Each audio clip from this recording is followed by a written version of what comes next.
Welcome back to the special edition of The Lead. We are broadcasting live from the Central Methodist Church in Greenmarket Square in Cape Town. This is where hundreds of refugees and asylum seekers have basically set up camps because they're waiting for the UNHCR to remove them from South Africa, claiming that they should fear for their lives here and that they aren't protected by police and the government.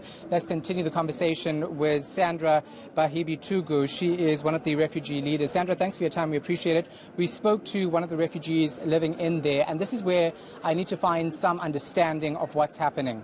The government, the UNHCR, the Human Rights Commission have said that they cannot themselves facilitate moving people from South Africa to other countries. And do the refugees understand that process which they're talking about? Good afternoon to the viewers. First of all, the UNHCR must come to engage that to us. And we came here in South Africa because we know that South Africa did sign the Refugees Convention 1951, so we can be here. That's why we are here. And if they cannot do that, they must go back there.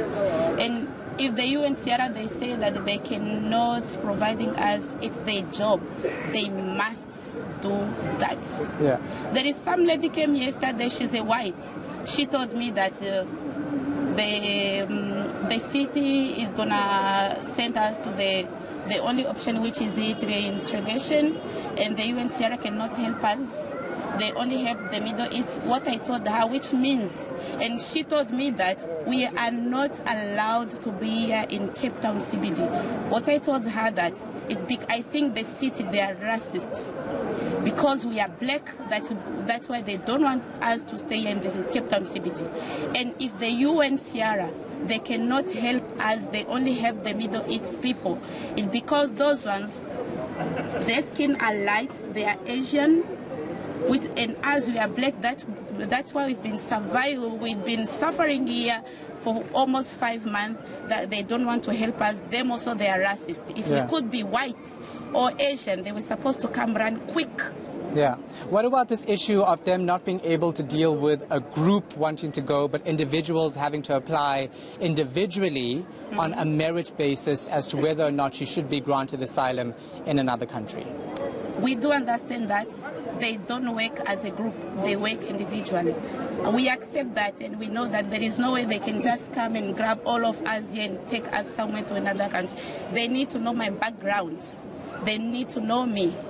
What did I do? Why did I come here in South Africa? Why am I in South Africa? What happened here in South Africa? They need to know that. And we are following that process. If they want to help us, they must do that. Yeah. Yeah. So the Home Affairs Minister who I spoke to earlier said that you guys were not targeted. There was no xenophobic attacks. Tell us then why you're here. Tell us your side of that story. Easy show. They know where do we stay. They know about our life. They don't assist us. They only give us that asylum seeker, and you go there, find your own way. They don't know if you are eating. They don't know where we are staying. We are just there. They don't know if we are asleep on the street. So which means they don't know anything. They don't assist us anything. And for the human right to say that they cannot agree to assist us, what? Since we came here, they never done anything. I can give you... Well, the Human Rights Commissioner tried helping and he was threatened with death. Because when we struck, because of our sitting, that's why they stand up for us. What happened on 2008? How many people they were killed in xenophobia?